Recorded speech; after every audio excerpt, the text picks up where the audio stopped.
Hello मेरे प्यारे warriors, उम्मीद करते हैं आप बहुत अच्छे होंगे। दोस्तों, एनटीपीसी लिमिटेड की तरफ से एक वैकेंसी आई है। बेसिकली उस वैकेंसी का सारा जानकारी मैं आप लोगों को साझा करूंगा। तो जैसा कि आप जानते हैं कि नोटिफिकेशन से संबंधित अगर आपको रियल टाइम कोई भी वैकेंसी आती है तो मैं आप लोगों को फर्स्ट एंड फास्ट इन्फॉर्मेशन देने के लिए ट्राई करता हूं, आप लोगों को कन्वे करूं सो दैट कि आप जो प्रिपरेशंस कर रहे हैं उसमें एक मोटिवेशन का काम करें। तो यहाँ पे मेरे पास अभी देखिएगा एनटीपीसी में बेसिकली माइनिंग लिमिटेड में आपका ये पूरी की पूरी वैकेंसी है। तो आइए जानने की कोशिश करते हैं एनटीपीसी माइनिंग लिमिटेड में। बेसिकली ये एनटीपीसी का ही एक सब्सिडरी यूनिट है जिसमें हमारा आपको वैकेंसी आया हुआ है। माइनिंग ओवरमैन का आया हुआ है, मैगजाइन इंचार्ज का आया है, मैकेनिकल सुपरवाइज़र का, इलेक्ट्रिकल सुपरवाइज़र का, वोकेशनल ट्रेनिंग इंस्ट्रक्टर का और जूनियर माइन सर्वेयर का एंड माइनिंग सरदार का। तो इसमें हमारे डिफरेंट डिपार्टमेंट्स में वैकेंसीज़ हैं, आप यहाँ पे देख सकते हैं। तो आपके एनटीपीसी के डिफरेंट प्रोजेक्ट के लिए देखिएगा, माइनिंग ओवरमैन का इतना आपको वैकेंसी टोटल 52 है और आपको इंचार्ज वाले में 7 है और यहाँ पे मैकेनिकल सुपरवाइज़र में 21 पोस्ट है, इलेक्ट्रिकल सुपरवाइज़र में 13 पोस्ट है और वोकेशनल ट्रेनिंग इंस्ट्रक्टर में 3 पोस्ट है और बाकी जूनियर माइन सर्वेयर में 11 वैकेंसी है। माइनिंग सरदार में आपको 7 वैकेंसी। सबसे ज़्यादा इंपॉर्टेंट चीज़ आप लोगों के मन में होगा कि किस पर्टिकुलर पोस्ट के लिए क्या क्वालिफिकेशन है, क्या सिलेक्शन प्रोसेस है। तो गाइज यार फटाफट वीडियो को लाइक करो एंड चैनल को सब्सक्राइब कर दो और आपको किसी भी तरह का डाउट है आप ज़रूर इस वीडियो को कंप्लीट देखेंगे तो मुझे लग रहा है कि सारा जानकारी आप लोगों को मिल जाएगा। बच्चों, अगर मैं बात करूं माइनिंग ओवरमैन की, हमारा candidate full time diploma in mining from the institute of reputed with the minimum 60%। SC ST के लिए यहाँ पे है कुछ, है ना, मिनिमम पास, मतलब SC ST के लिए बस आपका पास होना चाहिए, आपका जो भी एकेडमिक क्वालिफिकेशन है और साथ में overall certificate of competency under the CMR from the DGMS।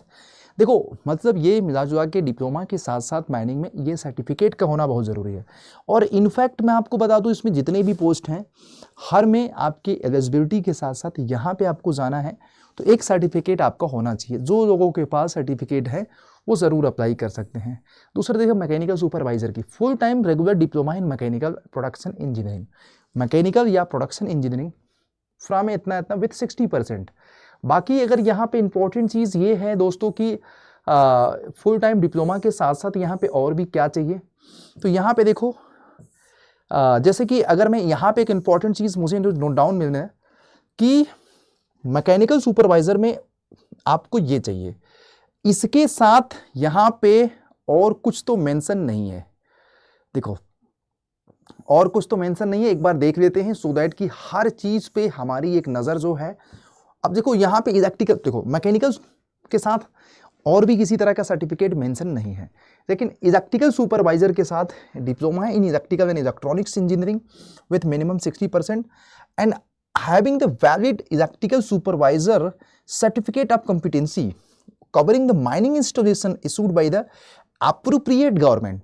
तो इलेक्ट्रिकल के साथ हमारा ये सर्टिफिकेट है इस नोटिफिकेशन में, बाकी मैकेनिकल के साथ दिया नहीं है। हम उस पर वर्क करेंगे और आप लोगों को लेटर ऑन ज़्यादा हम क्लैरिफिकेशन दे पाएंगे, अभी तक तो नोटिफिकेशन में नहीं है।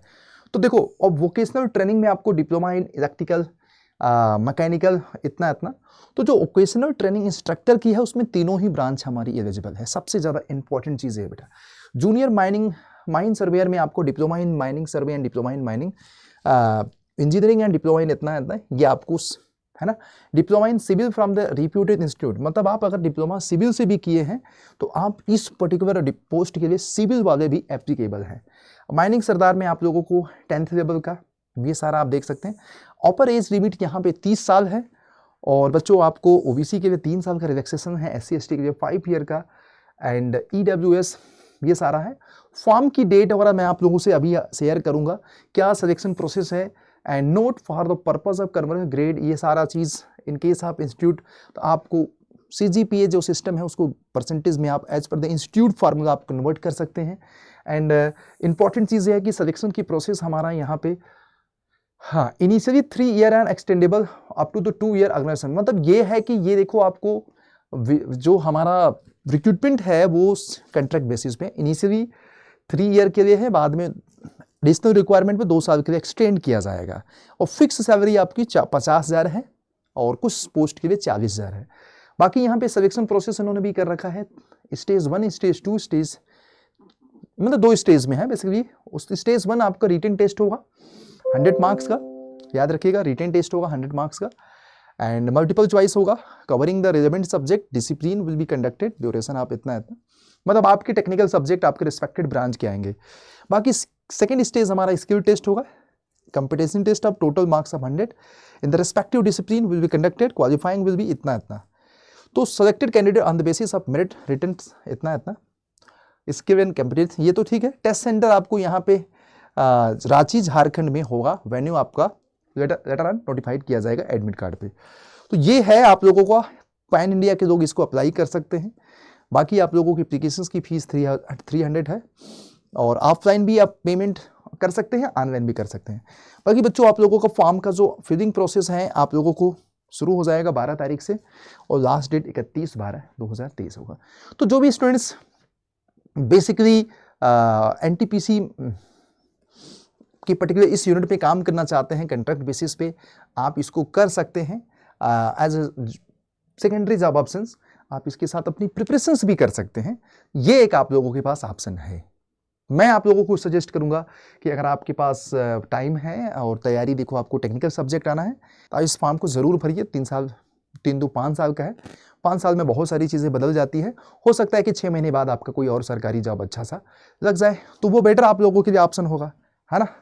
तो मुझे उम्मीद है चीज़ें आप लोग समझ रहे होंगे। तो जो भी जानकारी था मैंने आप लोगों को साझा कर दिया।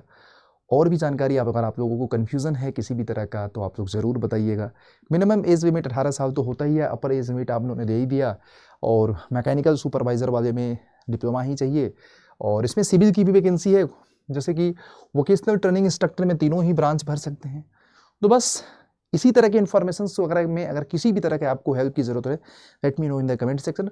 हाँ गाइज, एक चीज़ मैं आपको ज़रूर बताऊंगा, अगर आपको प्रिपरेशंस में बहुत आसान प्रोसेस करना है तो आप ज्वाइन कर सकते हैं हमारे साथ यकीन बैच में मैकेनिकल सिविल, जो 7 दिसंबर से रिसेंटली शुरू हुआ है।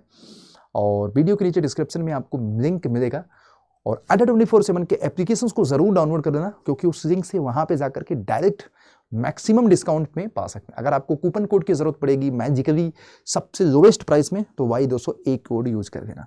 Thank you guys, bye bye, take care, अपना ख्याल रखो, जय हिंद। मिलते हैं हमारी रेगुलर क्लासेस में शाम को 6 बजे। Thank you.